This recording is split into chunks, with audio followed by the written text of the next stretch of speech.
Shalom. First and foremost, I want to give all praises, honor, and glory unto Yahweh, Bahashim, Yahushai, Bahashim, Rahakwadash.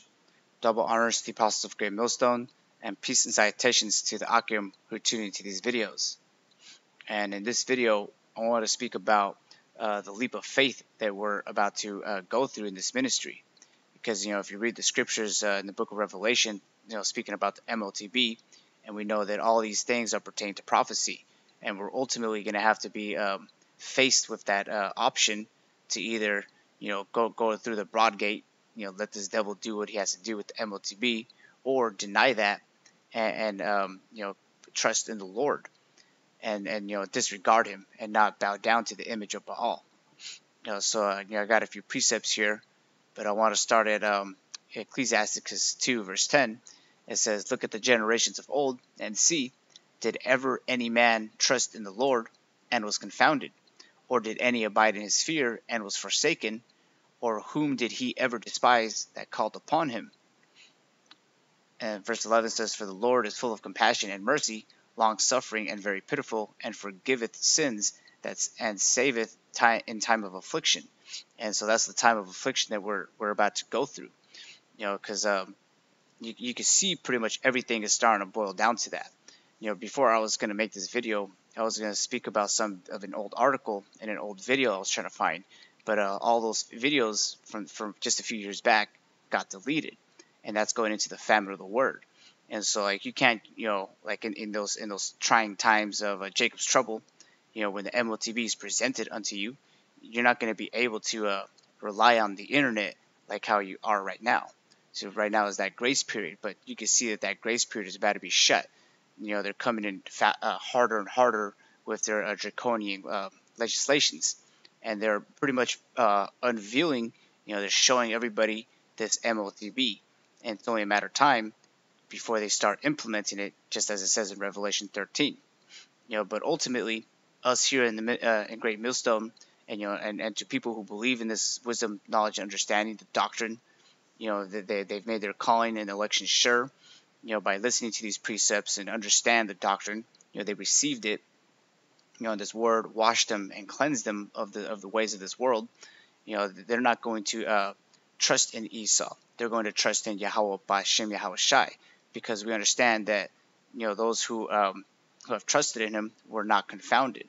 And it says, right here again, it says, "Did ever any trust in the Lord and was confounded?" And the answer is no, because I have the account here in Daniel 3. But before I get to that, I want to read this in Romans 15 verse 4, because the whole scriptures, this is something that you want to have in your mindset. Even if you don't know, how many letters and words are in the scriptures, you haven't read certain books or chapters, the ultimate thing is you have to understand the doctrine that's going to pertain to deliverance. And of course, you hear this word, you want to grow in this ministry, you don't want to be lukewarm. But the thing is, though, is when you hear this this ministry, you look at the cost and the account of building a house.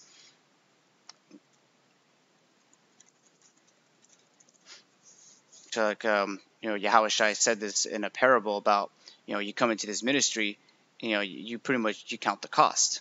This is Luke 14 verse 28 says, "For which of you intending to build a tower sitteth not down first and counteth the cost, whether he have sufficient to finish it?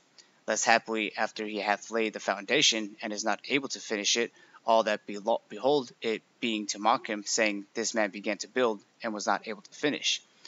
So in this ministry, we actually count the cost. We see what's going to happen. We look throughout the whole scriptures, like it says here in Romans 15:4. "For whatsoever things were written aforetime were written for our learning, that we through patience and comfort of the scriptures might have hope." And the comfort of the scriptures tells us it's a forewarning, actually, of the things that we may or may not go through. Like some brothers might have to go through the, being a martyr for Yahushai. Some brothers might have to go through their walk in Jacob's trouble, not eating, but understanding the scriptures, that man's goings are of the Lord, and that you are supposed to pretty much, lean upon Yahweh Ba'Shem Yahushai, for those things. And so when we read these scriptures, we have them in our mindset. So what we do, and that's pretty much count the cost. So we're never going to bow down to the image of Baal. And so if you read in Daniel 3 with Shadrach, Meshach, and Abednego, and in the real Hebrew names is Hananiah, Mishael, and Azariah. They had to go through that actual test, and the accounts are written in the scriptures, and the scriptures it's got a whole bunch of accounts, but I just wanted to bring this one up because it's very popular, and it's very straight and to the point, because these three brothers were in captivity in Babylon, and Nebuchadnezzar made a decree that at a certain time you're supposed to bow down and worship some false god, and that's actually against our commandments. And if you get this wisdom, knowledge, and understanding, you pretty much know how to please the Heavenly Father. And that's why in these last days we're going to be able to walk circumspectly, because we have the light, this wisdom. And so we're not going to, I'll say it like this, we're going to offend less and less and less until the day comes where Yahushua delivers his elect. But so these are the accounts that we're supposed to meditate on, whatever trial or tribulation you're going through in these upcoming days, because brothers, man, we're all going to go through something, but we have the scriptures to look back to. We have the scriptures to meditate and to maneuver in that way. All right, so if you read in Daniel 3, you can get the whole account, but I'm just going to jump to the point, because they pretty much they trust in the Lord, and they didn't want to break that commandment of worshiping another god. So then Nebuchadnezzar got mad, and he wanted to put him in a furnace as an example to everybody. And so they trusted in the Lord, and they understood that their lives were at risk. But this is what the account says.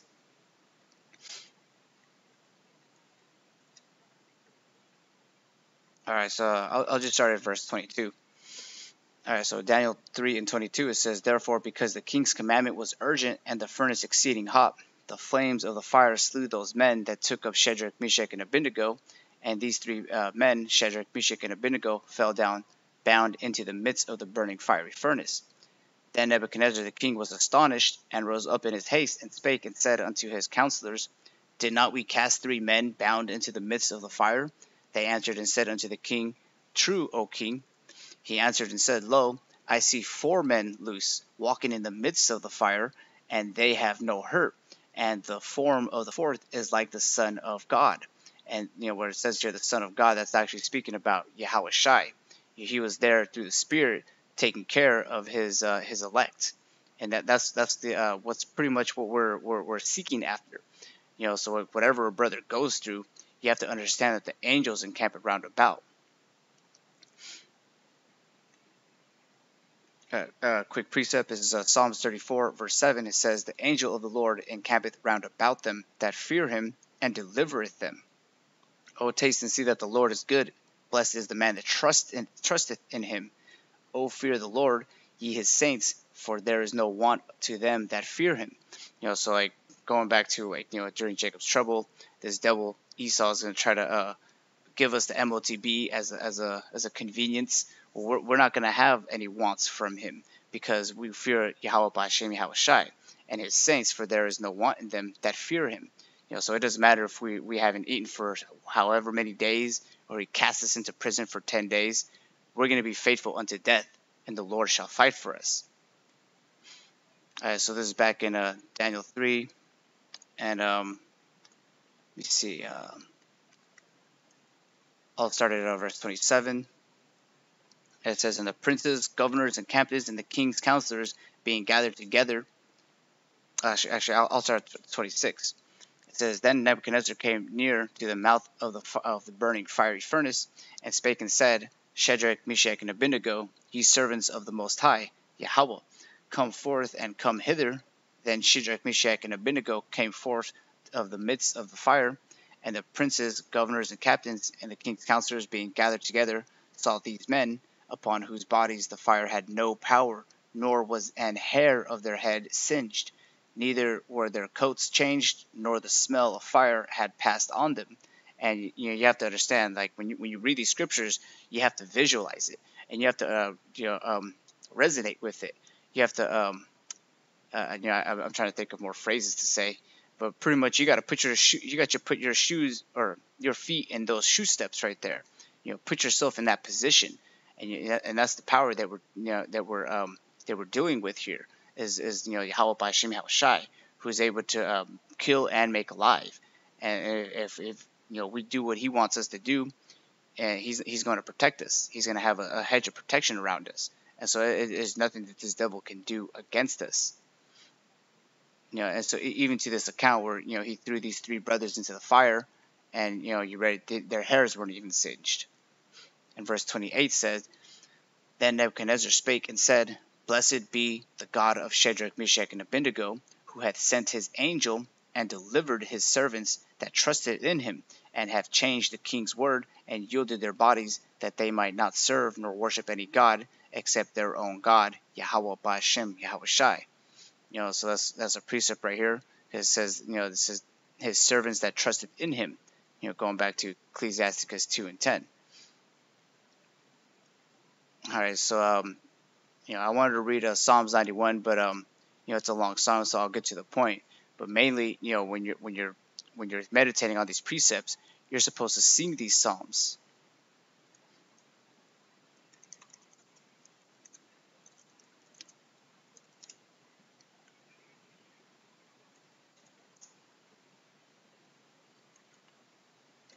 Now, I believe it's here in Ephesians 5.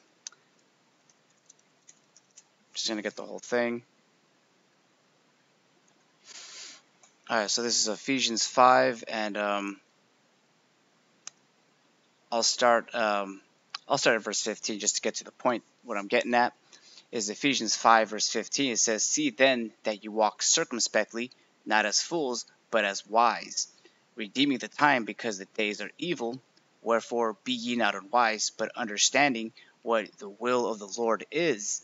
So when you're walking in this ministry on the straight and narrow, we understand what the will of the Lord is that this devil is going to pretty much put an MOTB and try to get everybody he can except the hopeful elect. And that's why you want to be a part of that number. And that's all the will of the Lord. He's only going to deliver the remnant who don't take that MOTB.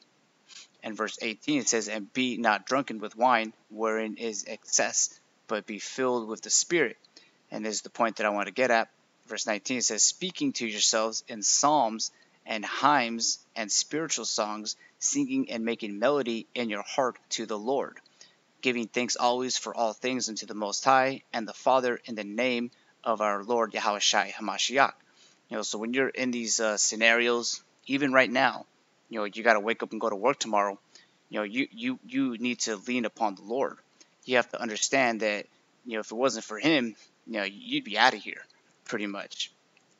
And so one of those psalms that I like to meditate on is Psalms 91. And I'm actually going to start at the top. It says, He that dwelleth in the secret place of the Most High shall abide under the shadow of the Almighty. I will say of the Lord, He is my refuge and my fortress, my power. In Him will I trust. Surely He shall deliver thee from the snare of the fowler, and from the noisome pestilence. He shall cover thee with His feathers, and under His wings shalt thou trust. His truth shall be thy shield and thy buckler. And actually, I was just meditating about this. It says, woe to you that desire the day of the Lord. The day of the Lord is darkness and not light. As if a man did flee from a bear. Roughly paraphrasing, but on the left-hand side of things, if you're not trusting in the Lord, you're going to be out there getting chased by all types of animals, bears, lions, and then you go into a house, and then a snake's going to catch you. But on the right-hand side, if you dwell in the secret place of the Most High, He's going to deliver you from the snare of the fowler and from the noisome pestilences. The animals are actually going to be in league with you. And so verse 4, it says, He shall cover thee with His feathers, and under His wings shalt thou trust. It says, and under His wings shalt thou trust. His truth shall be thy shield and buckler. Thou shalt not be afraid for the terror by night, nor for the arrow that flieth by day, nor for the pestilence that walketh in darkness, nor for the destruction that wasteth at noonday. 1,000 shall fall at thy right side, and 10,000 at thy right hand, but it shall not come nigh thee. Only with thine eyes shalt thou behold and see the rewarder of the wicked. because thou hast made the Lord, which is my refuge, even the Most High, thy habitation. So that's what we're supposed to do. We're supposed to make the Most High our habitation. Everything in the world doesn't matter. This comes first. And verse 10 says, There shall no evil befall thee, neither shall any plague come nigh thy dwelling. For he shall give his angels charge over thee, to keep thee in all thy ways. As the scriptures were saying here in Daniel 3 and Psalms 34. The angels are going to encamp around about them that fear him. So there's nothing that pretty much can take us away from this love and this ministry. Once you have this in your mind, you can't really take it out. Verse 13 says, Thou shalt tread upon the lion and adder, the young lion and the dragon shalt thou trample under feet, because he hath set his love upon me, therefore will I deliver him. I will set him on high, because he hath known my name. He shall call upon me, and I will answer him. I will be without him in trouble. I will deliver him in honor. With long life I will satisfy him, and show him my salvation. Alright, so I was going to I'll read this last few precepts and I'll finish the video. This is Proverbs 3 verse 5. It says, Trust in the Lord with all thine heart, and lean not unto thine own understanding. In all thy ways acknowledge him, and he shall direct thy paths. That's why we have to pretty much humble down and just trust in the Lord, because your own mind is deceitful above all else. Who can know it? So with that, you have to understand that you have to discern things. Any thought that comes into your mind, discern it and trust in the Lord. If you get a thought in your mind, a good question to ask yourself is, what would the Lord think? What would they well, it's like I'll say like this. Do they mesh with the scriptures, or do they counteract the scriptures? Does what you're trying to do, the walk you're trying to go as, is it in line with the scriptures? And in all thy ways acknowledge him, and he shall direct thy paths. This last precept right here, speaking about in that evil day, or that those evil times that are coming up around the corner, Jacob's trouble. We have to understand that there's going to be angels protecting them, who trust in the Lord. And this is the protection we want. We want to be sealed pretty much, so that we can be delivered. All right, so this is Daniel 12 verse 1.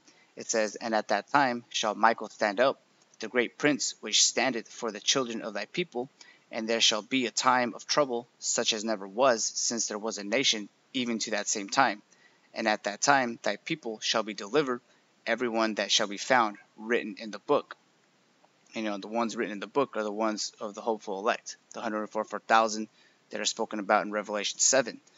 So you want to be found written in that book. You want to put on, therefore, the elect. And, with all that, you have to pretty much make the Lord's, his name your refuge, and sing these psalms daily. All right, so, with that, I want to give all praises, honor, and glory unto Yahweh, Bahashem, Yahweh Shai, Bahashem, Rachakodash, Shalom Akim.